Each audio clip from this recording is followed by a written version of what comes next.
자, 오늘 말씀 마가복음, 신약성경 마가복음 16장 1절부터 14절 말씀까지, 신약성경 마가복음 16장 1절부터 14절 말씀까지 제가 가진 성경으로 신약성경 84페이지에서 85페이지 정도 됩니다. 찾으신 줄 알고 저와 여러분이 한 절씩 번갈아 가면서 교독하고 마지막 절 합독하도록 하겠습니다. 제가 먼저 봉독합니다.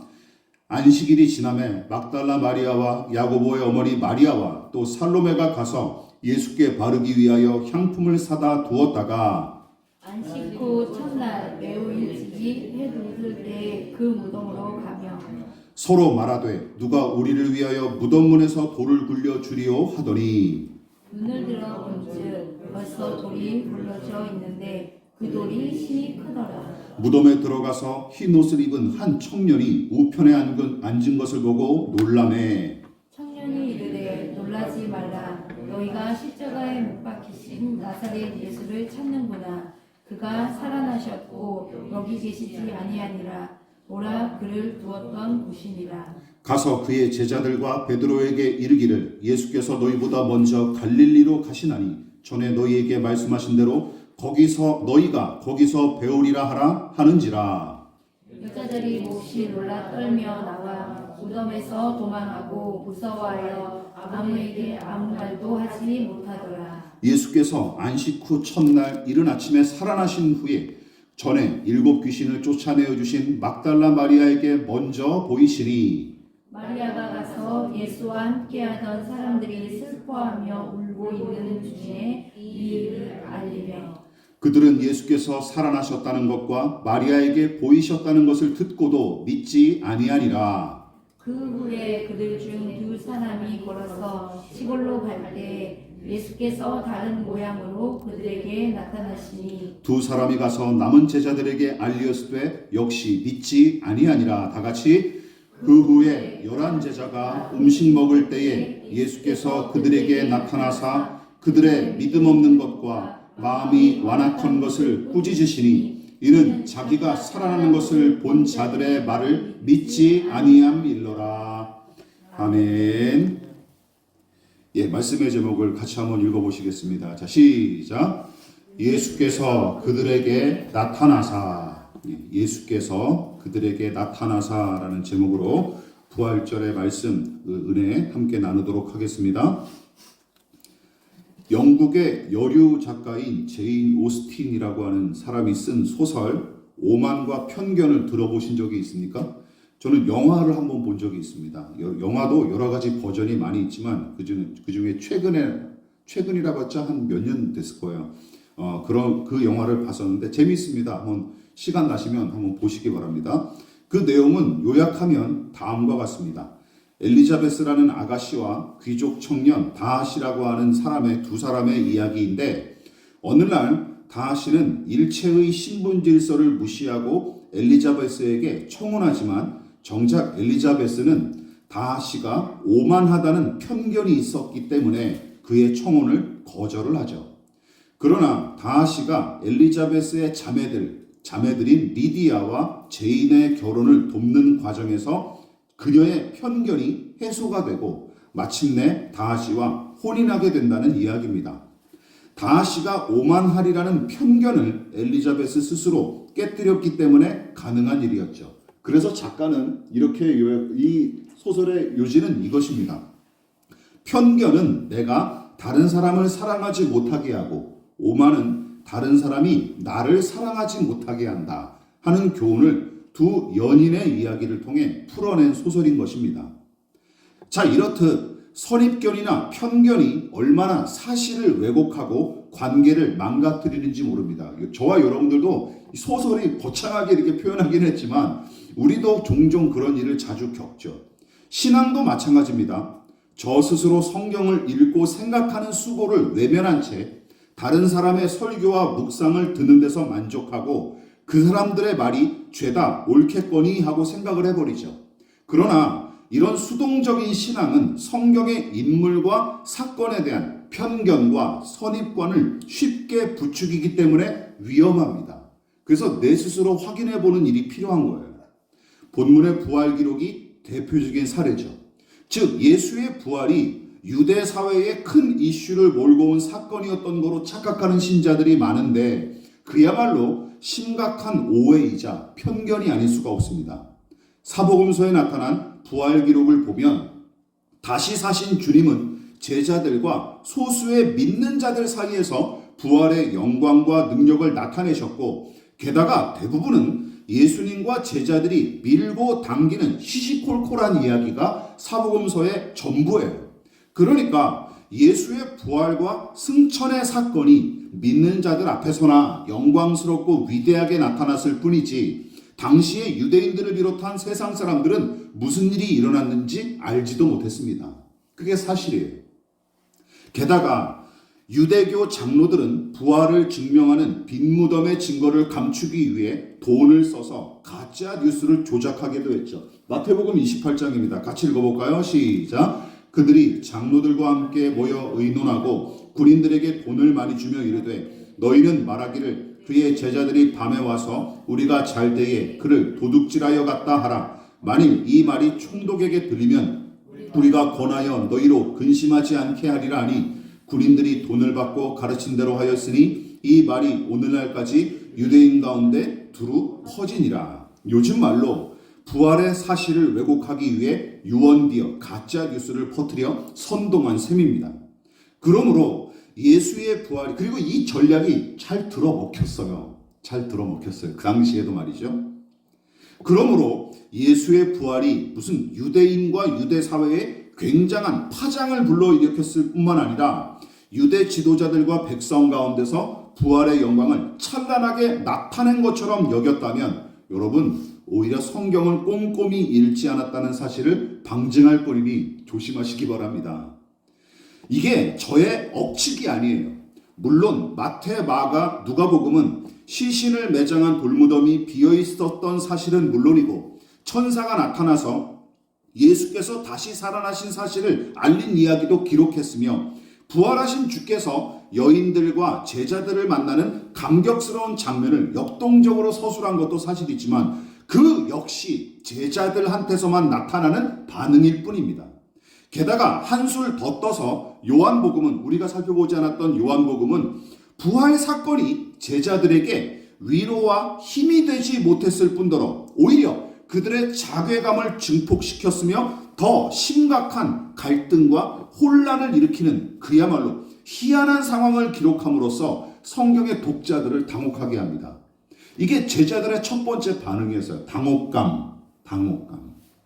이처럼 제자들의 미적지근한 태도가 영광스러운 부활의 사건과 부조화를 이룬 요한복음의 서술 방식처럼 마가복음, 우리가 읽었던 오늘 마가복음도 예수님의 부활이 매우 초라한 자리와 연약한 사람들 앞에서 부조화한 모양으로 벌어진 사건임을 내내 기록하고 있습니다. 게다가 반복된 말이 내내 뭐예요? 믿지 아니하밀러라.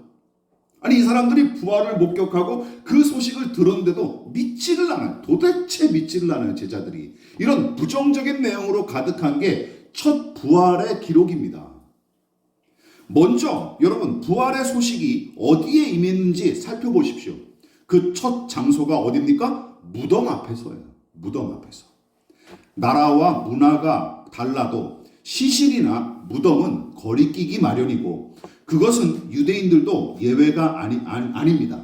게다가 그 사람들은 더 심했죠. 더군다나 진즉부터 구약의 율법은 시신이나 유골을 접촉하지 않도록 명령했으며 시신을 안치하고 안장한 무덤도 마찬가지입니다. 민수기 19장 16절 같이 읽어볼게요. 시작. 누구든지 들에서 칼에 죽은 자나 시체나 사람의 뼈나 무덤을 만졌으면 이래 동안 부정하리니. 부정탄다는 얘기예요. 뭘 만져도 무덤을 만지기만 해도 부정탄다는 얘기예요. 부정하다는 이유로 접촉 자체를 아예 금지했기에 무덤가를 지나다니는 일조차 보통은 꺼려했습니다. 왜냐면 부정타니까. 하나님 앞에 부정한 사람이 돼버리니까 말이죠. 그래서 돌무덤의 표면을 회칠을 해서 표시하기도 했는데 왜 그렇습니까? 오가는 사람들의 접촉을 미리 방지하기 위해서였어요. 물론 거라사 지방에 귀신 들린 두 남자 이야기 떠올려 보십니까? 그 사람들은 무덤가에 살았는데 그들은 이미 귀신에 사로잡혀 부정한 상태였기에 가능한 일이었죠. 요지는 무덤은 유대인들에게 부정한 곳이고 일상과도 동떨어진 장소였습니다. 또한 부활하신 예수께서 시골로 향하는 두 제자 앞에 갑자기 나타나신 것을 보십시오. 12절입니다. 즉 그들은 시골로 향하는 길을 가다가 부활하신 예수를 만난 것이죠. 그뿐만이 아닙니다. 요한복음은 두려워 떨던 제자들이 숨어있던 밀실 한가운데 부활하신 예수님이 나타나신 거로 기록을 하고 있죠. 요한복음 20장 19절 같이 읽어볼까요? 시작. 이날 곧 안식 후 첫날 저녁 때에 제자들이 유대인들을 두려워하여 모인 곳에 문을 닫았더니 예수께서 오사 가운데 서서 이르시되 너희에게 평강이 있을지어다. 여러분 보십시오. 문을 걸어 닫았는데 거기 갑자기 나타나신 거예요. 이게 바로 부활의 몸, 신령한 몸을 이야기하는 것이죠. 그러므로 부활하신 예수께서 나타나신 장소를 대략 정리하면 다음과 같아요. 주님의 시신을 묻었던 무덤가, 두 제자가 걸어가던 시골길, 공포에 떨고 있던 제자들이 모인 밀실. 즉 부활의 영광은 지극히 평범한 곳, 더 나아가 꺼름칙하고 소외된 곳에 나타났던 것입니다. 장소만이 아니죠. 주께서 부활의 영광과 능력을 누구에게 나타나셨는지 생각해 보십시오. 여러분, 부활의 목격자가 누굽니까? 부활의 처음 목격자가 누구입니까? 우선 여자들이에요. 그 당시 남자들보다 열등한 존재로 취급당했던 여인들. 더군다나 부활하신 주께서 처음 만났던 오늘 본문에 기록되어 있죠. 막달라 마리아는 누굽니까? 7 귀신에 사로잡혔던 부정한 여인이었습니다. 또한 천사를 통해 부활의 소식을 맨 처음 접한 이들은 무덤 입구를 막아놓은 돌조차 치우지 못해 안달아 발만 동동 구르고 있었던 연약한 여자들이었어요. 게다가 슬퍼하면서 엠마오로 향하는 시골길을 걷던 무력한 두 제자, 그들 앞에 나타나시고 두려움과 실망감에 사로잡힌 채 밀실에 모여 전전긍긍하던 제자들, 이 사람들 더군다나 누굽니까? 심지어 사흘 전에 주께서 체포되자마자 열심히 달아났던 경력의 소유자들 아닙니까? 이처럼 한심하고 무력하고 배은망덕한 제자들 앞에 부활의 영광을 나타내셨던 거예요. 다시 한번 정리합니다. 돌문 하나 제대로 옮길 힘도 없는 연약한 여인들, 시골길을 향해 가고 있던 두 제자, 비겁하고 무기력하기 짝이 없었던 제자들, 이처럼 주께서 부활의 영광과 능력을 나타내기 위해 만난 사람들의 면면도 지극히 평범하고 보잘것이 없습니다. 여러분, 당연한 이치죠. 신분이나 지위, 능력도 변변찮은 사람들이 있는 곳에 나타나셨으니 그들이 모인 장소도 비슷한 수준 아니겠습니까? 그렇죠. 비슷한 수준이죠. 무덤가, 시골길, 그리고 밀실. 여러분, 요지는 무엇입니까? 모두 부활의 영광과 능력을 담기에는 턱없이 부적합해 보이는 장소입니다. 요즘 선거철 아닙니까? 매번 선거철이면 각 정당의 후보자들은 자신의 능력과 경력 따위를 되도록 많은 사람들에게 어필하고 홍보하기 위해 몸부림을 치죠. 그래서 공동묘지와 한적한 시골길, 그리고 우리 교회처럼 인적이 드물고 사람의 왕래가 거의 없는 곳에 신경을 쓰는 정치인들은 거의 없습니다. 아니, 없죠. 오늘도 아마 정치인들 후보자들 몇 명 중은 지금 중대형 교회 가가지고 기웃기웃거리고 있을 거예요. 그 앞에서 지금 또 뭐 이러고 하고 있고. 우리 교회 옵니까? 올 리가 없죠. 올 리가 없죠. 오히려 좀 더 많이 모이고 더 크게 홍보할 수 있는 장소에서 유세를 하는 것이 이치입니다. 그리고 더 큰 영향력을 미치는 사람들을 찾아가서 도와달라고 손을 내밀겠죠. 영업이나 사업하는 사람들도 마찬가지죠. 즉 실용성과 효율성을 따져서 무슨 모양으로든 원하는 바를 이루려는 모든 일이 그러합니다. 모든 일이 그러해요. 만일 예수께서 부활의 소식을 더 빠르게 그리고 또 효과적으로 더 많은 사람들에게 나타낼 의도였다면 여러분, 본문과 같은 장소를 아예 염두에 둘 생각조차 하지 않으셨을 거예요. 미쳤습니까? 왜 거기서 부활의 소식을 알립니까?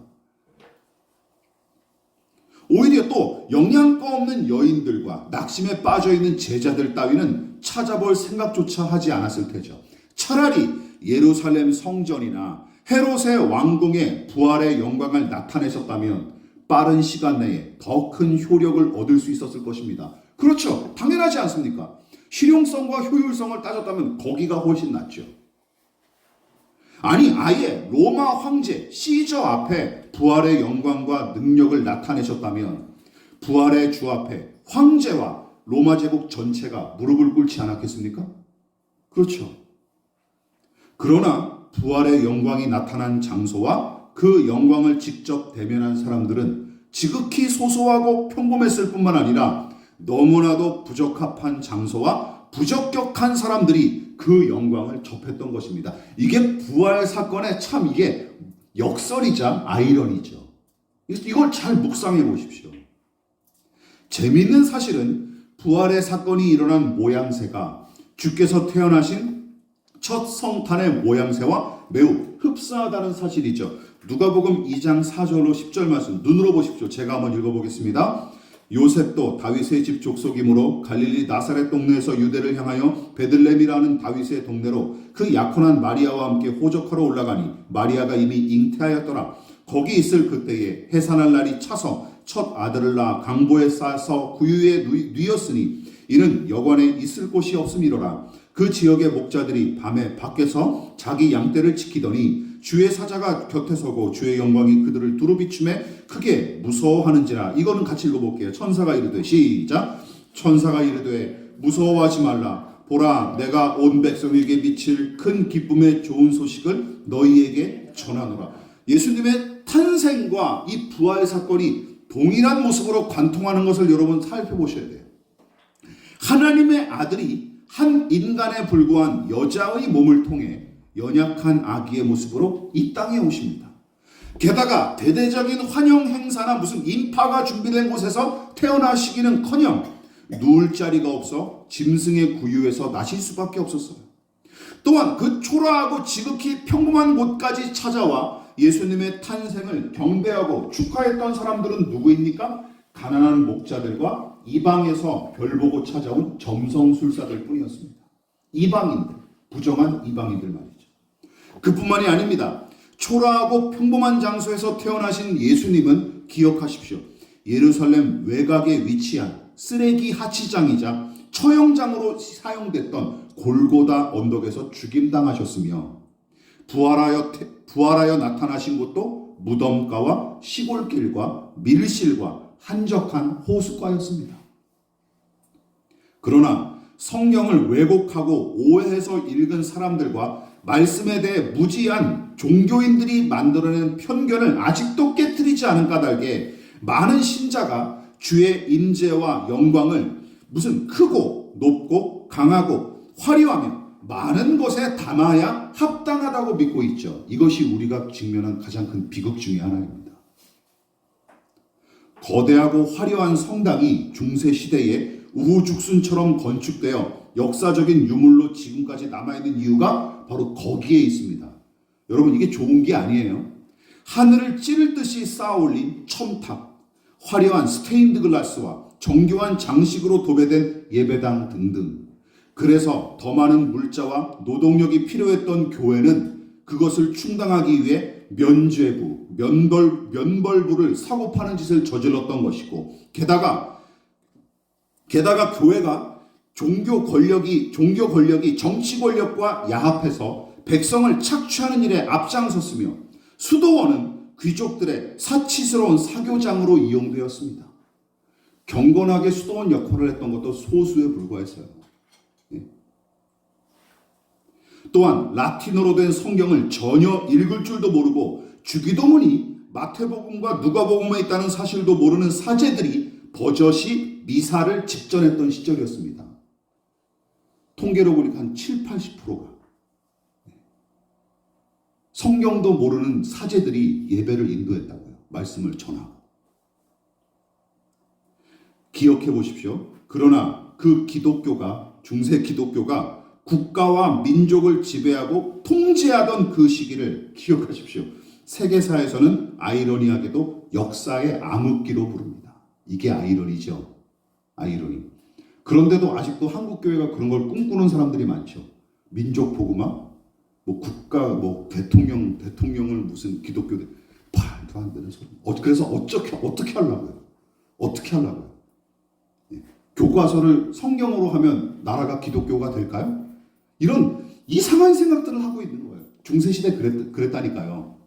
중세시대 어땠습니까? 실패했잖아요. 역사가 그 사실을 증명해 주고 있지 않습니까?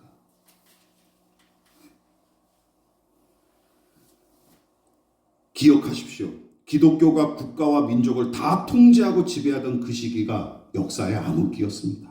그런데 작금의 교회와 그리스도인들은 마치 종교개혁 시대 이전으로 회귀하려고 발악하는 것처럼 보입니다.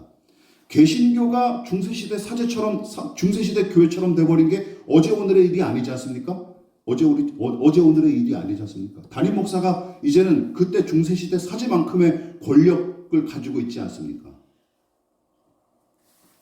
그러니까 그 사람들은 솔로몬의 성전처럼 하나님의 영광에 걸맞은 위엄과 자태를 갖춘 예배당이어야 거기에 주께서 충만하게 임하실 거로 믿는 것이죠.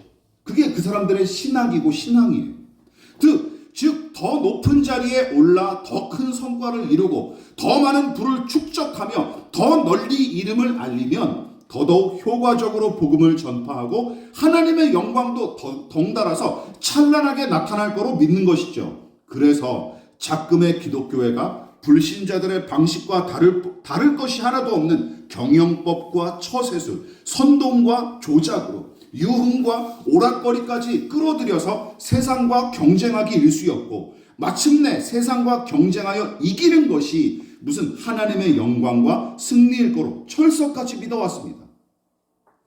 그러니까 세상과 구별된 교회가 아니라 세상 사람과 조직이 이윤을 내고 권세를 잡으려는 행태와 별반 다르지 않은 영리단체나 주식회사가 되어버린 지 이미 오래예요.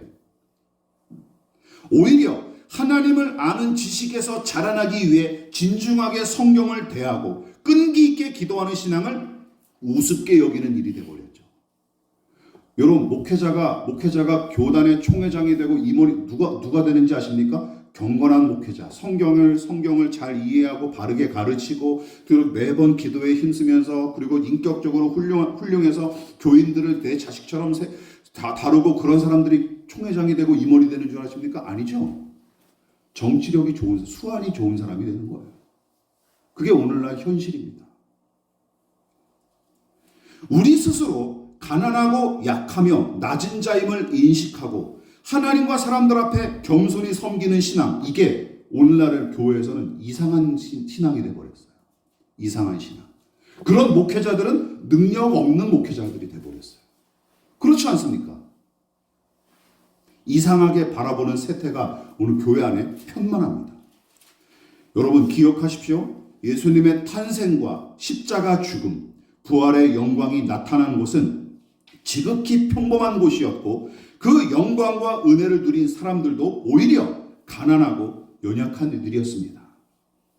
차라리 아까도 말씀드렸듯이 당시 패권을 쥔 로마의 황제나 분봉왕 헤롯, 유력한 종교 지도자들 앞에 보란듯이 부활하셨으면 좋았을 텐데 예수님은 그저 가난하고 작은 자들에게 당신의 부활의 영광을 나타내셨습니다.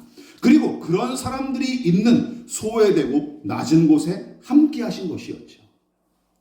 사람의 몸으로 태어나신 때만이 아니라 십자가에 달리신 때도 또한 부활의 영광과 능력을 나타내실 때도 그러하셨습니다. 이게 예수님의 탄생과 죽음과 부활이 일관성 있게 계속 이어지고 있는 거예요.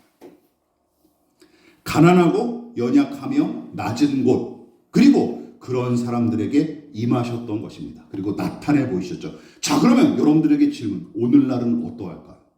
오늘날도 마찬가지라고 저는 믿습니다. 믿으십니까? 오늘날도 마찬가지라고 믿습니다.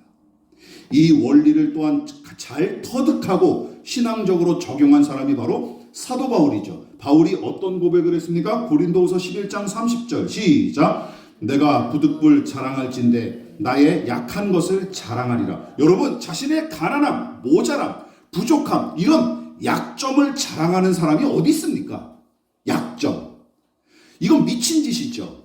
그렇다면 바울은 무슨 이유로 자신의 약점, 약한 것을 자랑한다고 했을까요? 그의 간절한 기도에 대한 하나님의 응답에서 그 힌트를 찾아볼 수 있습니다. 어떤 힌트? 9절로 10절 시작. 나에게 이르시기를 내 은혜가 내게 족하도다. 이는 내 능력이 약한 데서 온전하여 짐이라 하신지라. 그러므로 도리어 내가 크게 기뻐함으로 나의 여러 약한 것들에 대하여 자랑하리니 이는 그리스도의 능력이 내게 머물게 하려 함이라. 그러므로 내가 그리스도를 위하여 약한 것들과 능력과 궁핍과 박해와 본고를 기뻐하노니 이는 내가 약한 그때의 강함이라. 믿으십니까? 여러분, 그리스도의 능력이 내게 머물게 하려고 자기는 날마다 약해지겠노라 라고 고백하는 것입니다. 기억하십시오. 자신의 가난과 결핍과 한계를 아는 사람, 그러나 거기서 머물지 않고 부활하신 예수님의 능력을 신뢰하는 자가 참으로 강한 사람이라는 메시지입니다. 믿으십니까? 나의 약함을 인정하고 직시하고 그래서 하나님을 의지하는 사람, 이 사람이 참으로 강한 사람이라는 것이죠. 이처럼 부활의 능력도 자신의 한계와 약점을 인정하고 하나님 앞에 한없이 낮아지는 사람에게 임하는 것입니다. 믿으십니까? 이것이 부활의 영광과 능력이 임하는 원리와 방식이. 말씀을 마무리하도록 하겠습니다. 나름 의식 있는 신앙인들이 오늘날 교회에 부활의 영광과 능력이 사라졌다고 진단을 하죠. 그렇다면 왜 이런 비극이 벌어졌을까요? 세상의 찬란함에 이미 눈먼 사람은 부활의 영광과 찬란함을 볼 수 없습니다.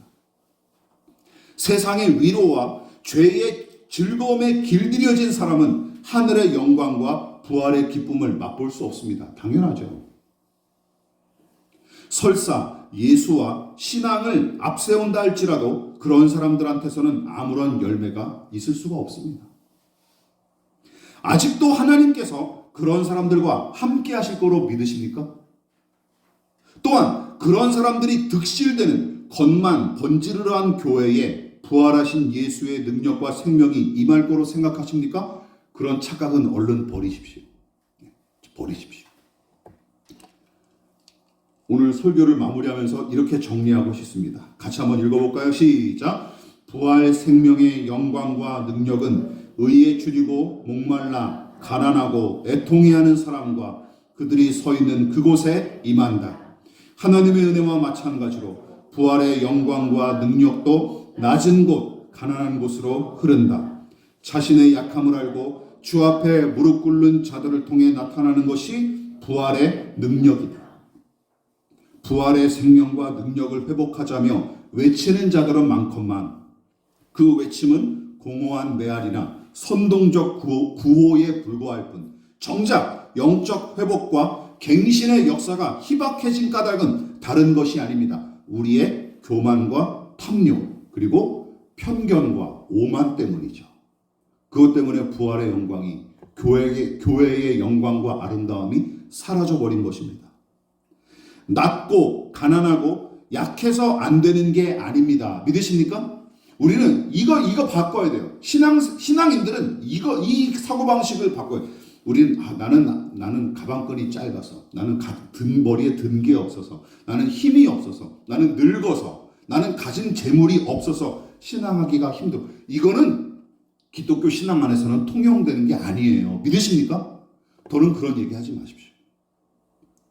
오히려 더 낮은 곳으로 나아갈 때라야 부활의 영광과 능력을 우리는 충만히 누리게 될 것이고 하나님은 그런 사람들을 통해 넉넉히 일하실 것입니다. 믿으십니까? 그런 사람들을 통해 일하실 것입니다. 여러분, 이 믿음으로 승리하는 저와 여러분 되시기를 주님의 이름으로 부탁을 드리겠습니다. 그러므로 너희는 이렇게 기도하라. 하늘에 계신 우리 아버지의 이름을 거룩하게 하시며 아버지의 나라가 오게 하시며 아버지의 뜻이 하늘에서와 같이 땅에서도 이루어지게 하소서. 오늘 우리에게 일용할 양식을 주시고 우리가 우리에게 잘못한 사람을 용서하여 준 것 같이 우리 죄를 용서하여 주시고 우리를 시험에 빠지지 않게 하시고 악에서 구하소서. 나라와 권능과 영광이 영원히 아버지의 것입니다. 아멘.